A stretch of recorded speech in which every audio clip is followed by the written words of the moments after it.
celebrating the legacy of Dr. Martin Luther King Jr. Today marks the anniversary of his birthday. Now, one local man organized Dr. King's last rally in Louisville, where he started a movement to get the word out for African Americans to vote in elections. MLK visited Louisville often in the 60s. It's a movement that is still not finished today. 11 at 11's Alex Schumann is joining us live with more on Dr. King's legacy. Alex? Doug, about 8 months before his death, Dr. Martin Luther King Jr. came to the church behind me and gave a speech about voting and how important it can be that the leaders represent the people, that they look like the people they represent. Excuse me. His speech is given credit by many for changing the history of the city. If you live in Louisville, there's a good chance this church played a role in your life.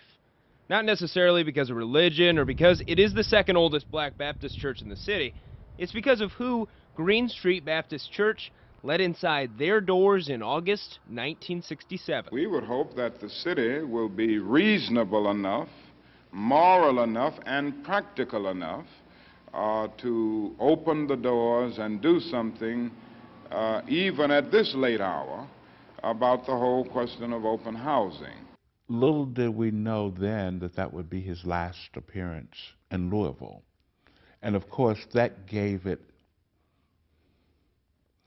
some additional momentum after the fact.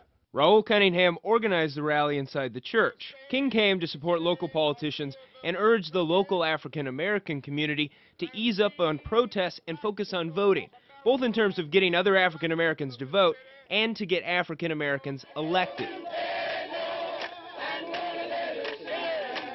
Local African-Americans wanted to elect leaders who could pass open housing legislation.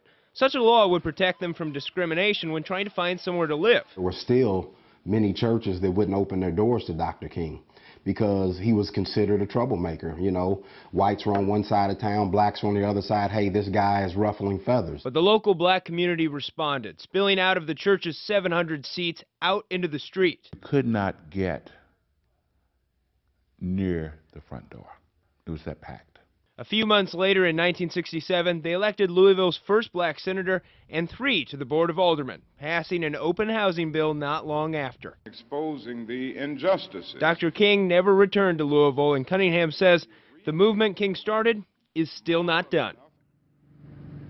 Cunningham feels there is still a strong need to increase the number of African Americans who are registered to vote. And he says a big part of that is giving ex-felons the right to vote. And he plans to go to the Capitol on the 50th anniversary of when Dr. King was in Frankfort to lobby lawmakers on the idea. Reporting live, I'm Alex Schumann, 11 at 11.